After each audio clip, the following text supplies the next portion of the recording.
시대가 변하고 환경이 변해도 여전히 변함없이 성실하고 진실한 사람을 만나게 되면 우리는 방금 우리가 칭찬한 대로 그렇게 칭찬을 해요. 저 사람은 참 진국이야.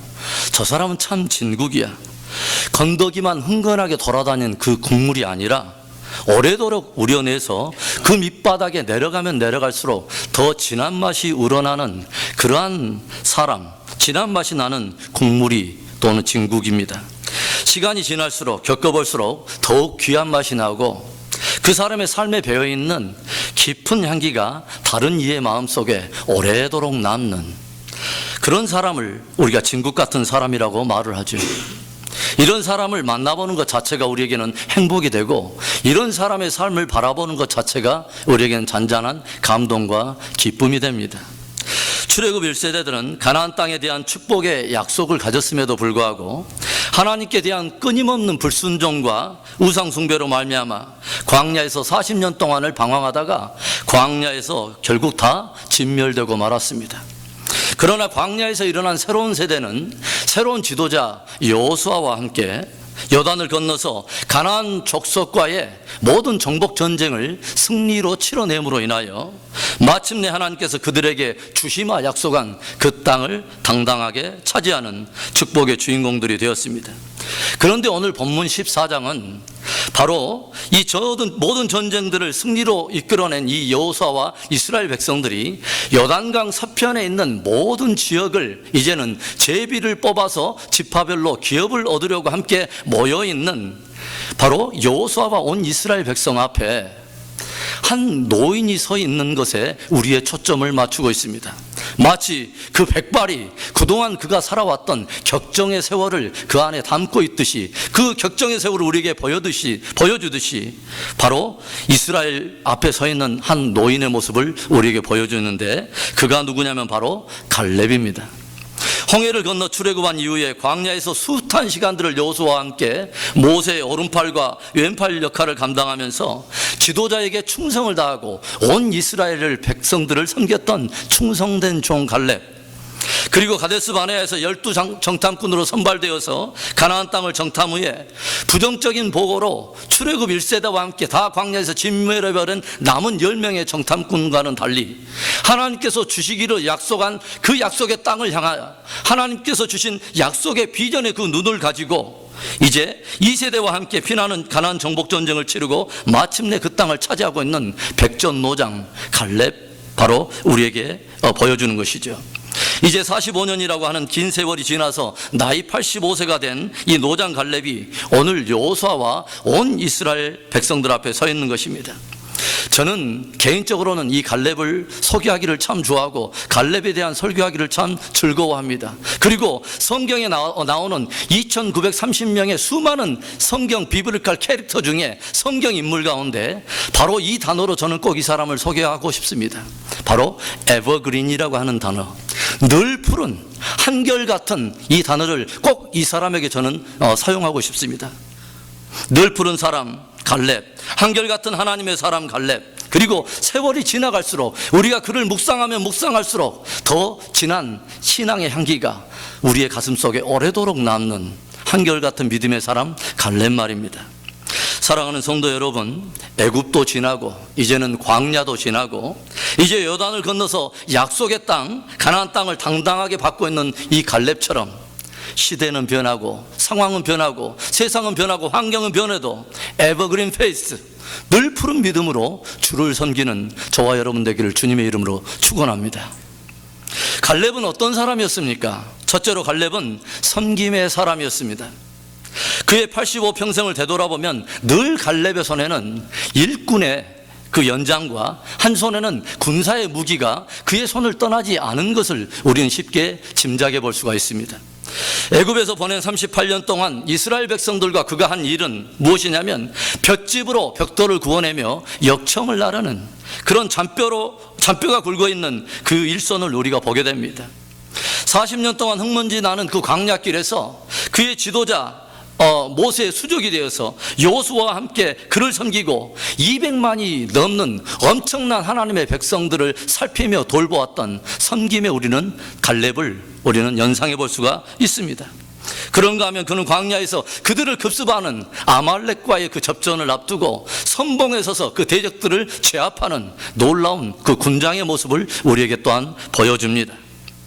그리고 그들이 가데스 바네아에서 이르렀을 때 12정탐꾼 중에 하나가 되어서 자기의 생명을 다 걸고 적진에 들어가서 가나안 땅을 탐지하고 돌아와 이스라엘 백성들에게 하나님의 약속의 비전을 호소하고 있는 그를 우리는 목격하게 됩니다. 부정적인 복으로 온 백성들을 나타나게 하던 다른 사람들과는 달리 이스라엘 백성들에게 끊임없이 하나님의 약속은 얼마든지 우리에게 예의가 된다고 그들에게 믿음의 비준들을 심어줬던 이 갈렙을 우리는 쉽게 연상해 볼 수 있게 됩니다. 그리고 이제 자신과 함께 출애굽했던 모든 그 1세대들이, 출애굽 1세대들이 하나님께 불순종해서 결국 광야의 40년의 여정을 통해서 다 엎드러져 버렸을 때, 자기들과 함께 애굽을 떠나왔던 그 1세대들이 광야에서 시체가 되어서 죽음으로 변할 때 그 동료들의 그 시체를 광야에 묻기도 하고 자기의 가슴 속에 뼈 아프게 묻고 함께 약속의 땅을 향해서 전진해가는 우리는 갈렙의 모습을 보게 됩니다. 우리는 광야에서 이제 새롭게 일어난 세대에게 하나님의 약속을 가르치면서 약속의 그 땅을 향해서 우리가 그 다음 세대와 함께 그 들어가는 우리가 군장 갈렙의 모습을 우리가 보게 되는데, 결국 이제 오늘 갈렙은 다시 이스라엘 백성과 온 여호수아 그 앞에 백전노장이 되어서 이제 자신의 차지할 기업을 그 요구하고 있는 것을 우리가 보게 됩니다. 우리가 그의 삶에 나타나는 여러 상황 속에서 우리가 살펴보면 갈렙은 항상 여러 다양한 상황이 그에게 요구하는 다양한 역할에 대해서 항상 섬김이 준비되어 있는 모습을 우리는 늘 보게 되는 것이죠. 때때로는 종으로, 때때로는 일꾼으로, 때때로는 정탐꾼으로, 때때로는 군장으로, 항상 이런 모습으로 그는 그 이스라엘 백성들을 항상 섬기는 모습을 우리에게 보여주는 것이죠. 저희가 네팔에서 이 선교사로 있을 때, 저는 사실 한국에서 개인적으로는 찬양 사역을 통해서 청년 동원 사역을 해왔기 때문에 네팔에 가면 꼭 하고 싶은 것이 현지인들을 찬양 사역을 통해서 그들 역시 좋은 지도자로 배출해 보고 싶은 그런 사역의 비전이 있었습니다. 그래서 많은 선교사님들이 함께 힘을 모아서 우리가 함께 사역을 하는데, 특별히 네팔은 힌두교가 거의 국교화되어 있기 때문에 드러내고 선교사 비자 보호를 받을 수도 없었고 직접적으로 찬양 사역을 할 만한 그런 사역의 어떤 그런 환경이 아니었습니다. 그래서 함께 힘을 모아서 우리가 아이디어를 내는 것이 뭐냐면 재단법인을 설립한 것이었습니다. 그래서 재단법인을 설립해서 그 휘하에 병원이나 고아원이나 학교와 같은 이런 간접시설을 통해서 선교를 하기도 하고, 은밀하게 우리가 그 숨어가지고 또 신학교와 그리고 교회 개척과 제자훈련과 같은 그런 선교를 함께 병행해 갔습니다. 여러 선교사님들이 각기 하나의 프로젝트를 다 맡았어요. 어떤 선교사님은 병원을, 어떤 선교사님은 학교, 어떤 선교사님은 고아원을 다 맡아서 사역하는데, 저에게 할당된 사역은 굉장히 무료해 보이는 본부 사역이었습니다. 하루 종일 서류 작업을 하면서 현지 정부를 상대로 우리가 그런 행정 업무를 통해서 선교부를 지켜내는 것도 무척 힘든 일이었지만, 제 안에는 늘상 찬양을 통한 제자훈련의 비전이 있었기 때문에 늘 어려운 마음이 있었습니다. 그래서 본부 사역을 하다가 다른 사역에서 문제가 터지고 선교사가 추방되면 항상 본부에서 대신 파송이 되어서 다시 그 모든 업무가 원래 그 선교사가 했던 그 일처럼 정상적으로 복귀되고 정상화될 때까지 항상 그것에 선교사님이 비운 그 골을 채우는 것이 주로 저의 몫이었습니다. 그런가 하면 고아원 건축 때문에 매일 오후 3시가 되면 작업복을 갈아입고 아이들과 함께 조이하우스에 올라가서 흥리를 하면서 NGD 10장의 역할을 했어요. NGD가 뭐냐고요? 노가대를 말하는 거예요. 일저일 닥치는 대로 이렇게 하면서 늘 마음 한편에 이런 불평어린 이런 넋두리가 나오는데, 뭐냐면, 하나님, 내가 땜빵질하러 여기 왔습니까? 주님, 내가 땜빵입니까? 이런 불평이 주님 앞에 가끔씩 기도할 때 툭툭 튀어나와요. 그런데 1년이 지나고 2년이 지나가면서 나에게 참 이 단어가 은혜롭게 다가왔어요.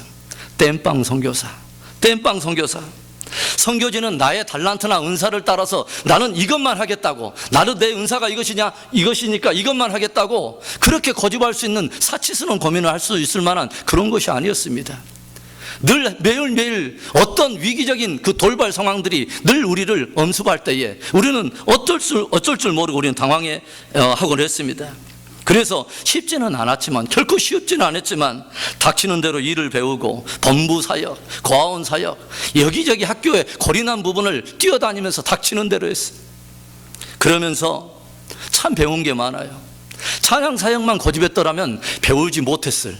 그리고 그 병원 사역과 고아원 사역과 이러한 그 학교 사역을 하는 그 사역자들이 가지고 있는 고충과 아픔들을 많이 헤아리게 됐습니다. 그러면서 2년이 넘어갈 즈음에 우리 팀장이 저를 재단 실무 대표로 임명을 하게 이르렀어요. 그래서 저는 재단 실무 대표가 돼서 이제 신임 선교사들이 오면 자연스럽게 저는 그들에게 이렇게 말을 하고 권면을 했습니다. 하나님의 땜빵 선교사가 되라. 땜빵 선교사가 되라. 나는 이것만 할 수 있다고 이것만 고집하는 그런 사람 되지 말고, 하나님께서 나에게 어떤 상황과 어떤 모양으로 어떤 상황에 나에게 그런 상황 역할이 나에게 주어지든지 가리지 말고, 이것이 하나님의 영광이라면 최선을 다해서 땜빵질을 해봐라. 열심히 땜빵질을 하다 보니까 하나님께서 나중에는 찬양 사역에 대한 길도 열어주셔서 음악학교까지 세우는 그 은혜를 주시더라고요. 우리 옆에 분들에게 한번 이렇게 인사해 볼까요? 땜빵 성도가 됩시다. 시작. 다시 한번 해보세요. 땜빵하기. 다시 한번. 땜빵 성도가 됩시다. 시작.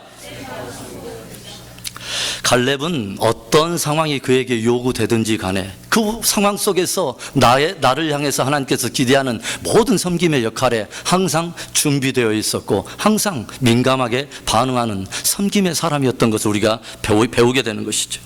우리는 갈렙의 섬김을 다루면서 또 하나 놀라게 되는 것이 있는데, 그게 뭐냐면 그는 여호수아와 함께 애굽으로부터 고생하면서 광야에서 한 지도자 모세의 수족이 되어서 열심히 지도자를 섬기고 또 백성들을 섬겼어요. 그래서 여호수아와 함께 동고동락하면서 함께 싸우며 함께 피 흘리며 정말 동고동락했던 그러한 좋은 동료였어요. 그런데 그처럼 수족이 되어서 섬겨왔던 모세가 죽은 후에 지금까지 함께 동고동락했던 이 여호수아가 새로운 리더십으로 부름을 받았을 때, 여호수아를 뭐예요? 이 앞전에 모세를 섬기던 것과 똑같이 오히려 더 충성되게 여호수아를 섬겼다고 하는 것입니다. 여러분 조용히 생각해 보세요. 모세를 섬기는 것은요, 어찌 보면 매우 쉬운 일일 수 있어요. 그러나 여호수아를 섬기는 것은 진정한 섬김의 사람이 아니라면 쉽지 않은 일이에요. 진정으로 섬김의 자세와 자기를 비우는 낮은 겸손이 아니면 동료였던, 지금까지 함께 굴러왔던 이 동료 여호수아가 새로운 리더십으로 부른 것을 인정하지 못했을 수도 있어요. 오히려 그는 여호수아보다 나이로는 손 위의 사람이었습니다. 그리고 오히려 여호수아는 에브라임 지파였지만 갈렙은 누굽니까? 이스라엘의 12지파 중에 영적이고 주권적인 장자라고 할 수 있는 유다 지파의 지금 수장인 거예요. 어찌 보면 외적으로 본다면 갈렙에게는 얼마든지 여호수아보다 훨씬 더 리더십을 주장할 만한 합당한 자격들을 많이 갖추고 있었다는 거예요. 그러나 갈렙에게는요, 누가 리더십이냐 하는 것이 중요하지 않았어요. 다만 갈렙에게는 누가 그를 세웠느냐, 이것이 그에게 관건이었습니다. 갈렙은 사람에 상관없이 그를 세우신 분의 그 권위 아래 늘 순종할 수 있는 늘 그런 섬김의 준비가 되어 있던 사람이에요. 하나님께서 모세를 세웠기 때문에 하나님께서 세운 그 권위 아래 복종하여 모세를 섬겼고, 하나님께서 이번에는 여호수아를 세웠기 때문에 여호수아를 세우신 하나님의 권위 아래 섬긴 거예요. 여기에 갈렙의 위대한 리더십이 있고 우리가 함께 배워야 할 섬김의 본이 있는 것입니다. 사랑하는 성도 여러분, 주의 몸된 교회를 새롭게 세워갈 때, 또 주의 일을 감당하면서 때로는 여러 가지 벌어지며 또 다가오는 여러 가지 상황이 나에게 맞지 않은 역할과 섬김을 요구할 때도 있습니다. 또한 때로는 연륜이 작고 외적인 조건이 약해 보이는 지체들이 직분을 맡아서 이모저모의 일들을 하는 것들을 우리는 바라볼 때가 있어요. 그러나 하나님께서 주신 여러 가지 상황들을 믿음으로 바라보면서 상황을 뛰어넘고 환경을 뛰어넘고 사람을 뛰어넘어서 차원이 높은 섬김의 본을 우리에게 보여줬던 이 갈렙처럼 저와 여러분도 이렇게 차원 높은 섬김의 사람, 그리고 늘 푸른 섬김의 사람 될 수 있기를 주의 이름으로 축원합니다. 갈렙은 어떤 사람입니까? 둘째로 갈렙은 역전의 사람입니다. 우리가 갈렙의 인생을 연구하면서 참으로 깊은 감동을 받게 되는 것 하나는 갈렙이 우리에게 보여준 역전의 삶 까닭입니다. 오늘 노장 갈렙이 여호수아와 이스라엘 백성들의 수령들 앞에 서서 자기가 차지하기 원하고 자기가 받기를 원하는, 유업으로 받기를 원하는 그 기업으로 어디를 요구하고 있냐면 헤브론이라고 하는 곳을 요구하고 있는 것을 우리가 보게 돼요. 그런데 오늘 본문을 보니까 헤브론에는 누가 있느냐? 거대한 거인 족속인 아낙 자손이 거기에 모여 있고, 그들의 대부분 가나안 산지 족속들은 철병거로 무장하고 있는 난공불락의 아주 견고한 산지였다고 하는 것이죠. 그런데 다른 젊은이들도 감히 이곳을 엄두를 내지 못하고, 다른 지파들은 감히 그곳을 탐내지 못하는 헤브론이라고 하는 그 거인 족속이 살고 있고 철병거가 무장해 있는 이 헤브론을 왜 이렇게 노인이 된 갈렙은 그 땅을 자기의 기업으로 요구하고 있느냐 하는 거예요. 갈렙에게 이 헤브론은 도대체 무슨 의미가 있는 것일까요? 우리는 갈렙을 다루고 있는 구약 성경에서요, 참으로 이상한 거 하나를 발견하게 돼요. 그게 뭐냐면 역대상에 보면 이 갈렙을 뭐라고 표현하냐면 유다의 아들 헤스론의 아들이라고 표현해 주세요. 유다 지파 헤스론의 아들이라고 표현을 하고 있어요. 그런데 민수기와 오늘 여호수아의 본문에는 뭐라고 나오냐면 그니스 사람 여분네의 아들 갈렙이라고 표현하고 있다는 것이죠. 갈렙이 말 그대로 헤스론의 아들이라면 분명히 유다 지파가 맞아요. 그러나 그가 그니스 사람 여분네의 아들이라면 놀랍게도 그 출생은 이스라엘 족속이 아닌 또 다른 전혀 엉뚱한 족속의 후예인 것을 우리에게 드러낸다고 하는 것이죠. 유다 지파라고 하는 말과 그니스라고 하는 말은 도무지 결코 조화될 수 없는 말이에요. 함께 사용할 수 없는 말이에요. 왜냐하면 그니스 족속은 예서의 장자 엘리바스의 자손으로 이루어진 말 그대로 에돔 족속의 선두주자를 차지하고 있는 그 사람들의 후예라고 하는 것이죠. 아우 야곱으로부터 장자권을 빼앗기고 약속의 백성에서부터 밀려나 버린 저주받은 에돔 족속의 후예들이 바로 그니스 족속인 것입니다. 우리는 그니스 사람 여분네 아들 갈렙의 출생에 대해서 한꺼풀 우리가 벗겨 들어가게 되면서 이제는 다시 한번 갈렙의 인생을 새로운 주제로 우리는 접근하게 돼요. 장자권을 빼앗겨버린 그 지파로서 그에게 부여된 저주받은 운명을 거부하고 그것을 다 극복하고 역전해서 다시 이스라엘의 장자 지파의 수장이 된 역전의 사람 갈렙 말입니다. 성경이 자세히 기록하고 있지는 않지만 출애굽기는 이스라엘 백성들이 출애굽할 때 그들만 나온 것이 아니라 그들과 함께 따라온 일부 잡족들이 있었음을 성경은 기록을 하고 있습니다. 그 말은 무슨 말이냐면 애굽 땅에 노예를 붙들어서 잡아올 때 이스라엘 백성들만 끌어온 것이 아니라 주변 인근 나라의 수많은 족속과 나라로부터 많은 사람들이 노예와 종으로 끌려왔다는 것을 우리에게 말하는 거예요.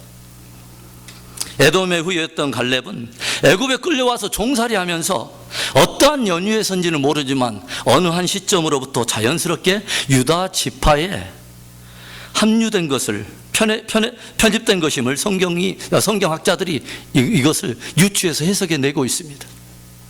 그리고 적어도 그가 이방인으로서 이제 이스라엘 백성에 합류되어서 하나님의 백성이 됐다고 하는 것은 무엇을 말하냐면 그의 몸에 할례의 표를 가졌다고 하는 것을 우리에게 말하는 거예요. 갈렙은 에돔 족속으로 사는 것을 그가 거부하고 그의 몸에 하나님의 백성의 표인 할례를 행함으로 유다 지파에 합류하게 된 것을 우리에게 말해주는 것입니다.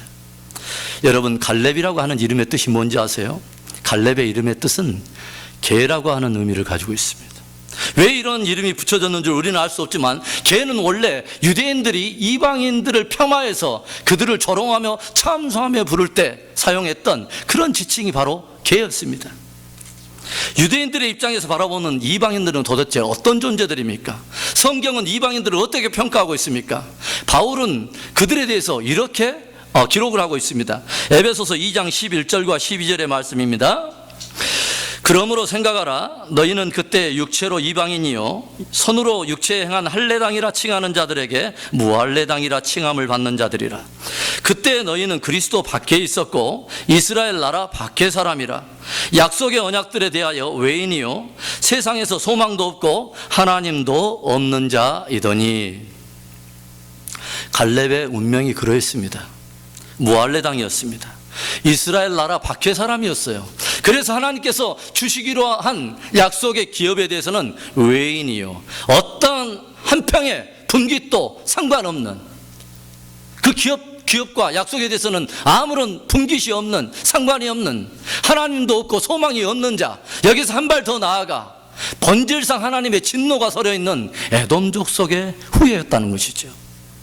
그러나 갈렙은 결코 그에게 주어진 운명을 받아들이지 않았습니다. 갈렙은 축복의 중심을 향해 한 걸음 한 걸음 전진하기 시작합니다. 할례를 받고 하나님을 섬기는 자녀된 백성이 되었어요.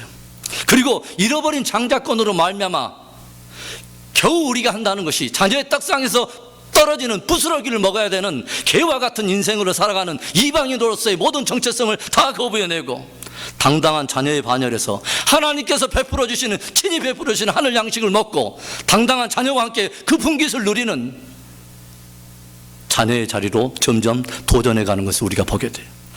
저주받은 운명이 된 에돔의 후예되기를 거부하고 모든 인생의 모든 위기와 치러야 될 모든 대가를 다 지불하고 자기의 인생을 다 걸어서까지 잃어버린 장자권, 잃어버린 축복의 물줄기를 나의 삶에 반드시 끌어오고야 말리라 결단하면서 점점 축복의 중심으로 나아가는 우리는 갈렙의 삶을 우리는 그려볼 수 있습니다. 그래서 그런지요, 우리가 그의 삶을 조명해 보면 그가 자녀의 명분을 얻고 하나님의 참 백성이 된 이후에 그는 단 한 번도 변방에서 머무른 적이 없어요. 늘 중심에서 섬기고 늘 중심에서 싸우고 늘 중심에서 행했습니다. 그리고 마침내 그는 많은 사람들이 인정하는 이스라엘의 장자지파 유다지파의 수장이 된 것입니다. 항상 어느 공동체든 변방 내지는 사랑방에 머무는 사람들이 있고 어떤 사람은 안방에 머무는 사람이 있습니다. 갈렙은 그가 얻은 자녀된 모든 권세를 당당히 누리기를 원했습니다. 그리고 늘 자녀답게 중심에 섰습니다. 놀랍게도 우리는 처음 부름받은 출애굽 1세대들이 본 백성이었던 출애굽 1세대들이 다 광야에서 무너질 때도 에돔의 후예였던 그는 살아남은 것을 우리는 보게 돼요. 그뿐입니까? 에돔의 후예라면 전혀 상관없을 땅, 하나님의 약속에 대해서는 외인이요 분깃도 없던 단 한 평도 상관이 없는 그 땅, 약속의 땅에 하나님의 자녀로서 기업을 얻게 된 것을 우리가 보게 되는 것이죠. 7년의 생명을 건 그 정복전쟁을 다 치러내고 이제 85세가 된 이 갈렙이 여호수아와 이스라엘 백성들 앞에 섰어요. 그리고 어느 땅을 기업으로 요구하고 있냐면 헤브론을 달라는 것이죠. 우리 12절을 우리 함께 읽어보겠습니다. 12절입니다. 그날에 여호와께서 말씀하신 이 산지를 내게 주소서. 당신도 그날에 들으셨거니와 그곳에는 아낙 사람이 있고 그 성읍들은 크고 견고할지라도 여호와께서 혹시 나와 함께 하시면 내가 필경 여호와의 말씀하신 대로 그들을 쫓아내리이다. 아멘. 가나안 땅에는 아직도 여성하게 거인족 속 아낙 자손이 있어요. 대부분이 철병거로 무장하고 있어요. 쉽지 않은 난공불락의 그러한 가파른 그런 지형을 형성하고 있어요. 도대체 그 헤브론을 향한 갈렙의 그 도전, 거기는 어떤 의미가 있는 것입니까? 믿음의 조상 아브라함이 갈대아 우르를 떠나서 이제 약속의 땅으로 들어갔습니다. 그리고 약속의 땅에서 살아가면서 그는 아내인 사라의 죽음을 맞이하게 됩니다. 이때 믿음의 조상 아브라함이 해쪽 속을 찾아가서 어떤 하나를 부탁을 하죠. 뭐냐면 내 아내 사라를 묻을 수 있는 장지를 내게 허락해달라는 것이죠. 그래서 해쪽 속은 아브라함에게 무엇을 내주냐면 그 막벨라 굴이라고 하는 한 지역을, 그 밭을 이 아브라함에게 내어줍니다. 그리고 아브라함은 그 밭 중에 있는 그 굴에, 막벨라 굴에 아내 사라를 그곳에 묻습니다. 그리고 그가 생을 다한 후에도 아들 이삭이 아브라함을 어디에다 묻냐면 사라가 묻혀있는 막벨라 굴에 묻어요. 그리고 나서 이삭이 또 생을 다한 후에 이삭이 어디에 묻히냐면 바로 막벨라 굴에 묻히고 아내인 리브가도 역시 헤브론 막벨라 굴에 묻혀요.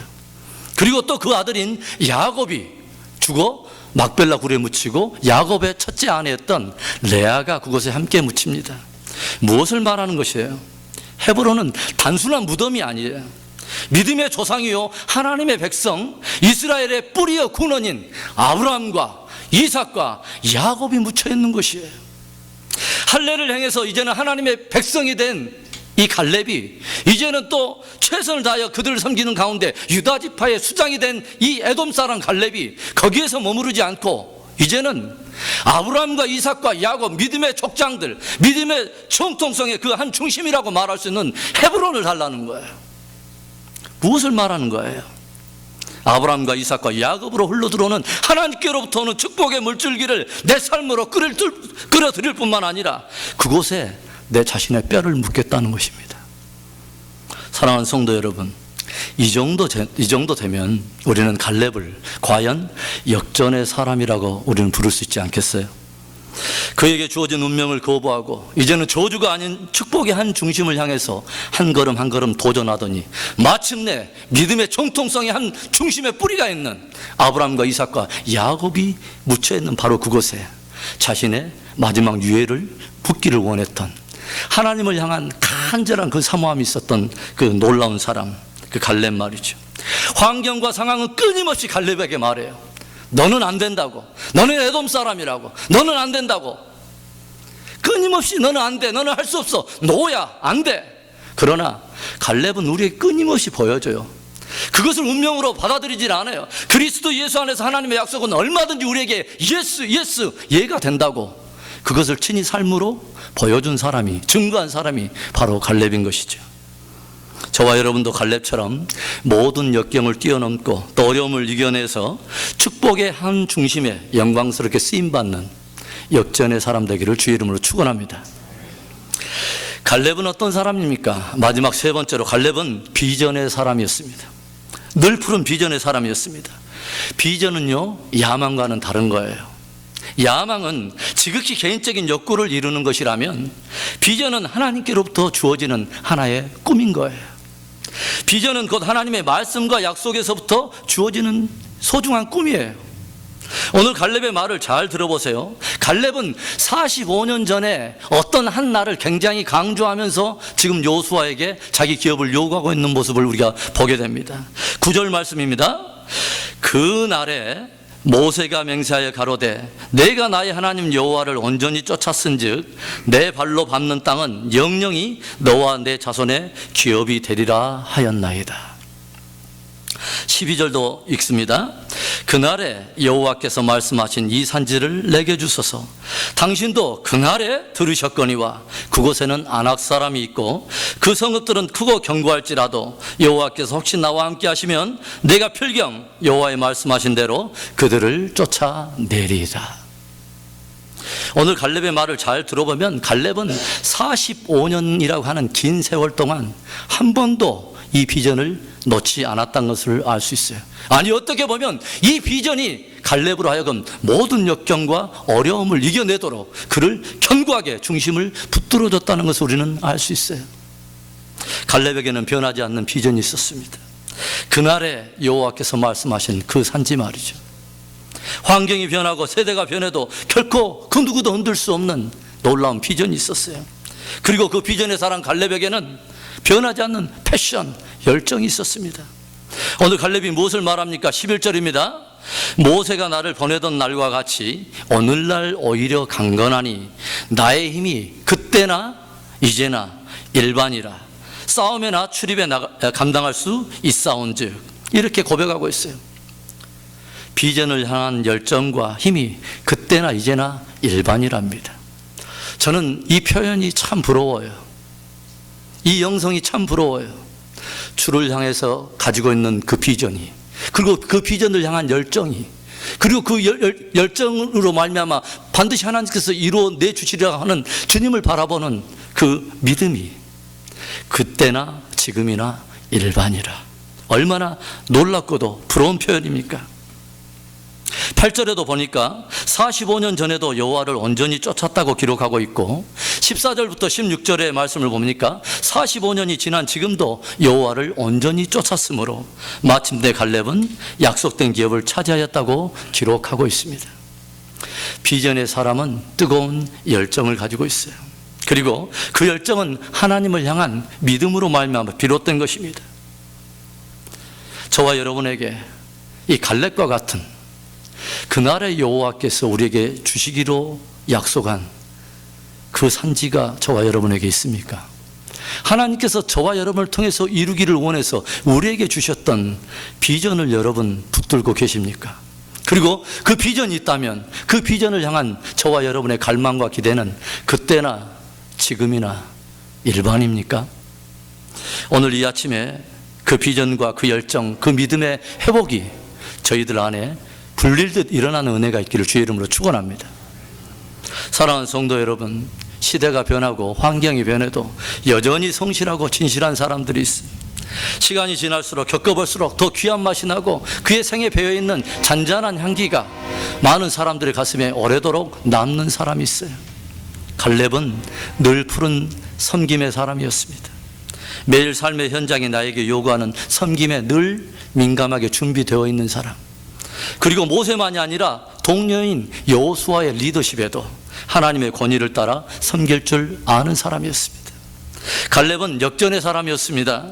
그에게 주어진 저주스러운 운명을 거부하고 저주받아서 제쳐진 인생이 아니라 다시 축복의 샘을 향해서 나아가서 빼앗겼던 장자의 분복을 다시 찾고 축복의 샘의 뿌리에 깊은 자기의 인생에 뿌리를 내린 놀라운 역전의 사람이었어요.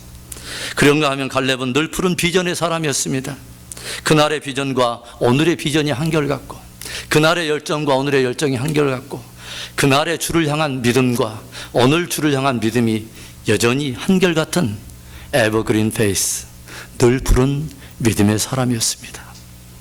우리 은혜 비전 공동체의 우리 모든 믿음의 가족들이 다시 한번 이 주님의 은혜로 말미암아 퇴색되어진 희미해진 주를 향한 비전과 열정과 갈망과 은혜가 다시 한번 회복되는 귀한 우리들이 될 수 있기를 주의 이름으로 축원합니다.